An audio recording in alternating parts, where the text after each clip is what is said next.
Oh yeah. So you took that first kickboxing fight, and then you won that one, and then I went on. you went kind of on a tear. Right? I went on a tear, so I ended up winning.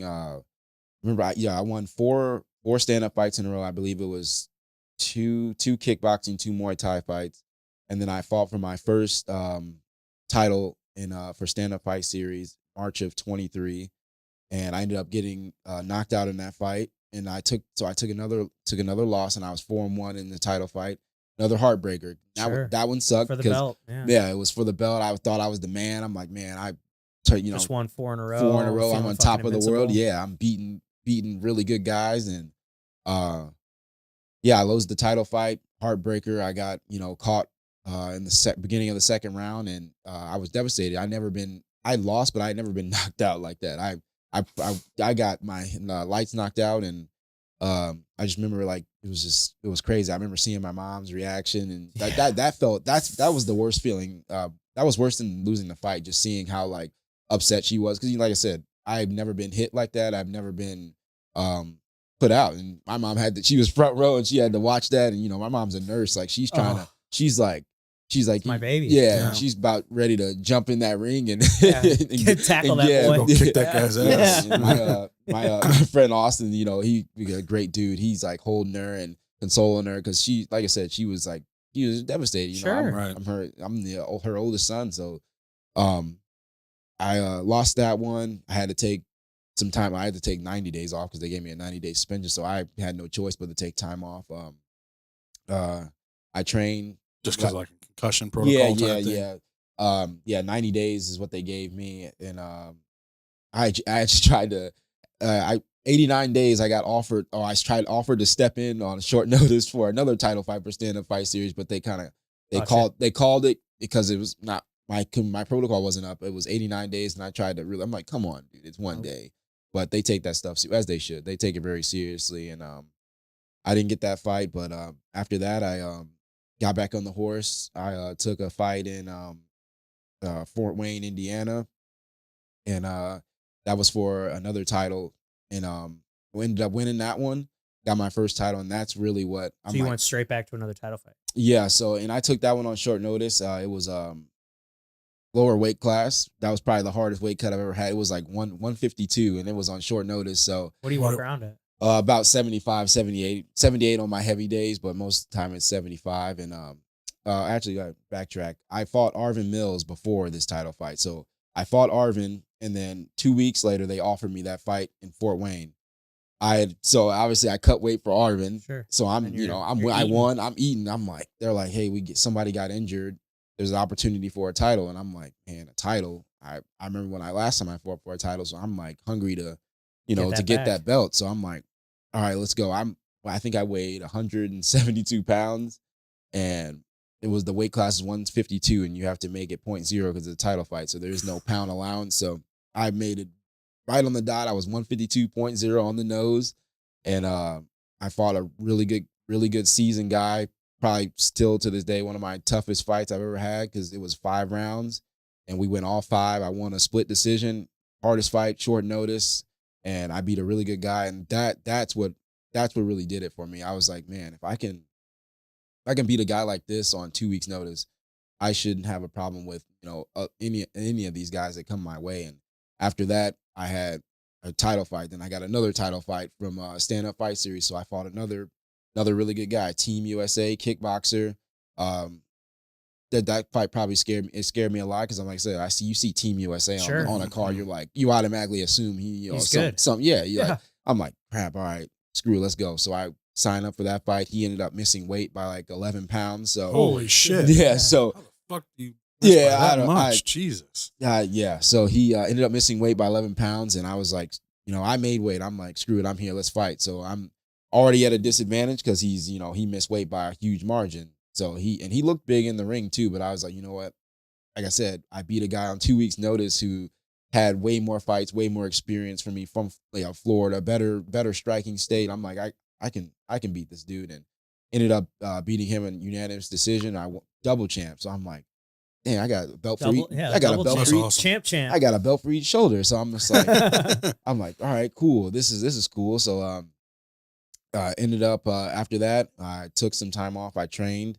And then I fought 4 times this year. So you had a hell of a year. yeah, I'm trying to remember the order. So that Arvin Mills fight, was that the only time you fought him? Yeah, I only fought him. Has he called you back for a rematch? No, I don't. No? I don't really think he wants one. I mean, I don't. It really wouldn't make sense that I fought Arvin mainly just to get on that Ballpark Village card. I was like, you know what? I told him, I was like, I'm willing to fight anyone as long as I can get on the Ballpark Village card. I'm like, whoever, if he was the first one, I'm like, cool. Sick, yeah. Yeah, it's sick card. And but yeah, I ended up fighting. After that, I got my another title fight. So that's the one I went to Fort Wayne, Indiana for in August, and that's when I got my spinning back fist KO. Was that the first one? That was the first one. That was kickboxing. Yeah, that was a kickboxing one, and so that was for another title, and so I knocked that guy out, and now I was like, man, now I got a belt around my waist and 2 on my shoulders, and I was like, man, I could really make this a thing. Like, I'm just beating good guys. Like, and that guy had came off another title fight, and he's still doing good things now. After he's since won a title after I beat him. So like I said, I'm beating good guys. Like I beat him. I'm triple champ now. So after that fight, Eric was like, hey, we need to turn pro. It's like there's really not much to do. Like, you have like every belt you can get in striking. So I'm like, all right, cool. But then he was like, hey, so if you want to do MMA again, I need you to take one more amateur fight, because once you turn pro in kickboxing, you're pro in everything. And he's like, if you're ever going to do MMA, I need you to dip your feet back in there. And I was nervous at first because, I'm like, yeah, the last time I did MMA, I lost 4 in a row. Like, sure, I'm the man in kickboxing. People think highly of me in striking. Why not just stay there? But I was like, you know what? That UFC thing does sound kind of cool. Let's try again. So I asked Nemesis, the promoter, I'm like, hey, can you give me the hardest 155 fighter that's available? I don't care who it is. Like, I just want a hard fight, because if I'm going to do one MMA fight, I want it to test me. I want to be tested in every area. And they came up with Luke Winston, and I was familiar with him. I seen him fight. Super good wrestler, grappler. I'm like, all right. So that's a challenge. That's a challenge. I'm like, someone who's, not gonna, try to stand and bang. They're gonna try to shoot.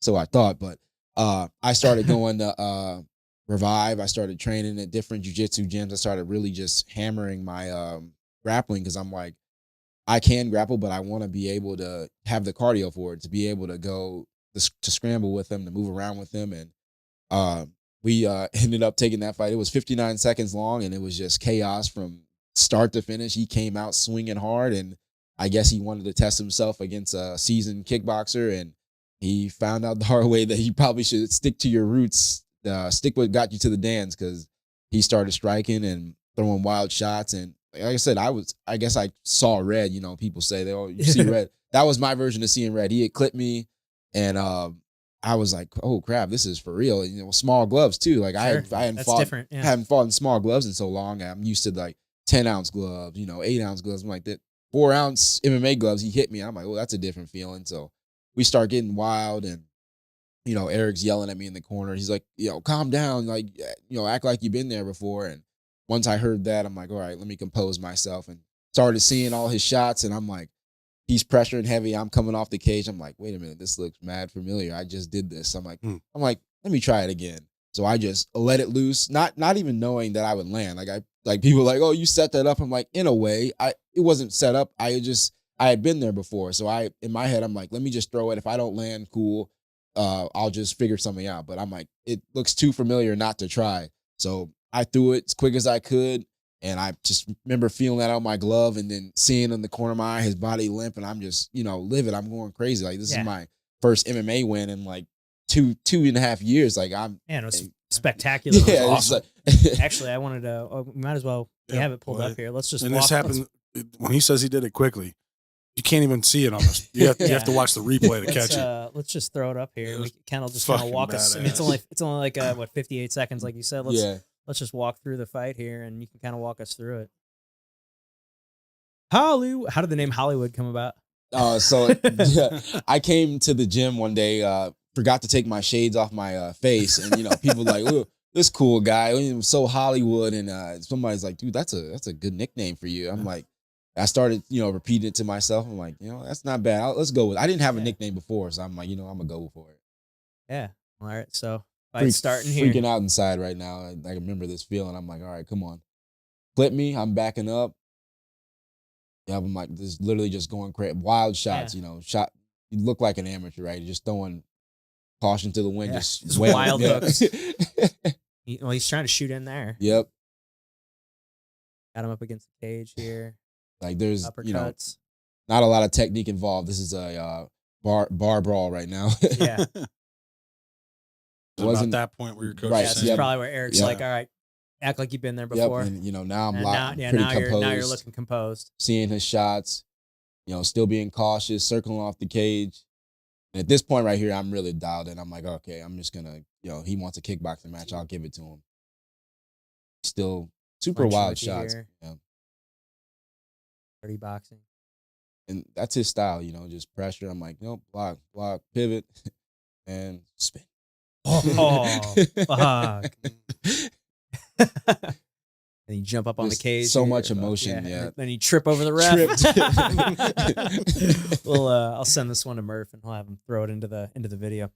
But no, it's awesome. Yeah, man. And then just was announced this past week. You won. This was knockout of the year. Yeah, that's awesome. For Nemesis, which congrats, man. Yeah, fucking awesome. Yeah. What's that feel like? Oh, it's like I said, like 2 years ago, you would have told me I would have had all this success, these 3 belts and knockout of the year. I would have been like, there's no way. I lost 4 fights in a row. There is no way I'm ever gonna get to a point like this. But it just goes to show you, like, man, if you keep going and you can turn it around. You just gotta stay disciplined and don't give up. Don't give up. Well, I mean, you made a great pivot. I mean, you went from trying MMA to doing stand up and that changed your career, man. That's awesome. Yeah. Well, yeah, you took something. I mean, coming in as just a wrestler, you really took kind of went all in on striking. Yeah. And no one really calls me that anymore either. Like I used to get announced. They're like, oh, he is a wrestler. I'm like, I really can't claim that anymore. I don't I do not shoot in for takedowns anymore. I am primarily going in there to try to separate you from your consciousness. Yep. My wrestling is more so defensive now. Like, I'm sparring in the gym doing MMA rounds. I'm like, I am trying to not get this to the ground so we can stand and bang. Because, but like I always make the joke of the gym. I am preparing for the Dagestanis because they are taking over the sport. Yes, they are. They are taking over. If you've got an Islamic first name and a Russian last name, better fucking look out. And no mustache and a beard with no mustache. Yep. I always say, a problem. Stay away from the EVs and the OVs. Yeah, they're a problem. Yeah. And so you got your first pro fight coming up. And is that a stand-up? Is that a kickboxing fight or is that MMA? So there's still matchmaking. It'll be MMA though. Okay. So got the lighter gloves. Yep. MMA. So I've been training mostly MMA for the remainder of the time. Chad Mueller has a stand-up fight series show coming up in May, and I believe they're matchmaking for me for that. So that'll be a stand-up fight. So I have 2 fights, potentially lined up, and one MMA, one stand-up. So you don't know your opponent for the MMA yet? No, it's still super. The show just got announced. Like I think they just put the poster out for it today. So you're on it. Yeah, my face is plastered on that too. So like I said, there's so many good things happening, and like I said, I'm thankful, and I put in a lot of work. So it's good to finally see a lot of it coming to fruition. Oh, dude, it's amazing. Yeah, it's so cool to see what you've done here, and like just seeing just coming from such a deficit and then building it back up to where you are now. It's fucking truly inspiring. I'm absolutely, man. Proud to know you. Yeah. Awesome. Do you get a certain amount of fight guarantees with this with becoming pro? It's more not a fight guarantee until you sign a multi-fight deal with someone. Then it's more so like you can kind of shop around like as a lot of you just pretty much do like your amateur. You go to promotion, make sure the matchup is right. Like you're not fighting a guy who's 12-0 when you're 0-0. You just got to make sense. The money's got to be right, and make sure you're not getting screwed when you're a pro. That's more so what it is. Just more detailed, looking into the contract. And I have a great manager, Emily, who works at our gym. She's in charge of all that, so we don't have to do it. Then that makes life so much easier. I just tell her, I'm like, hey, I just want to fight. I don't care. Like, you shoot the matchup. You think it's a good match for me. Yeah, I'm always on board. I trust my team. So I've always been curious about this too. When you're in the ring, and is there a certain when you're looking at a guy, are you like with hockey as a defenseman, they always focus on the chest. you can see the chest, their body's got to move where their chest goes. Is there a certain thing that you're focusing on? It's pretty similar. Similar? Yeah. You never want, it'd be really intimate. You're not looking in their eyes. Looking in their eyes, yeah. I'm always looking at, I mean, in jiu-jitsu, I'm like kind of looking at like their hips or their belt line, kind of. You kind of see everything there. Get a little too intimate, looking a guy in his eyes. Yeah, it's a little weird if we're grappling and I'm forehead to forehead with you. Well, it's almost like, are you like constantly moving from arms to legs to back and forth? And I feel like, you catch a guy, you're looking at his shoulders and he's going to hit you with a kick. But so like I said, it's pretty similar. It's his, chest and, you can pretty much see everything from there. Okay. Yeah. Now, how much grappling are you doing, like, training wise? I know obviously you got your first pro MMA fight coming up, so I would imagine you're probably going to ramp that up a little bit. Oh yeah, for sure. So yeah, once we get a contract signed, I'm probably gonna dabble back into Revive, and hopefully I can get out to where you're Watson. Yeah, I mean, I train at Revive sometimes too. So. Yeah, hopefully I can like I said, get out to Watson. I'm gonna really hammer in, but mostly now it's like a lot of MMA grappling. Like we're doing like strikes into takedowns kind of thing, fighting off. It's more MMA based. I'm not. I haven't really done like a lot locked in on the jiu-jitsu yet, but like I said, once we get a contract signed, I'm guaranteed I'm locked in on the grappling because that's. Well, I'm sure your opponent's going to dictate a lot of where you focus too. So yeah. A lot of, if they're smart, a lot of these guys will implement grappling with me because, like I said, standing with me is probably I'm going to have a lot of first round KOs if you're going to sit there and try to stand and trade me. That's just what it is. So that's why, and that's what I thought for this fight. I'm like, there's no way like a grappler is going to sit there and stand and bang with someone who's coming off 3 title fight wins. Yeah, and like he's surprised. 2 big ass knockouts. Yeah, or one. I guess that spinning back. This was the second one, but yeah, he shocked me for sure, and I was prepared for a 3-round, me be dead tired and from grappling, and but went getting to show that I can do it all. But it'll come, like I said. Somebody's gonna test it, and someone's gonna shoot in, and I'll get to show everybody that I'm not just a striker. I did start in wrestling, and I still got it. So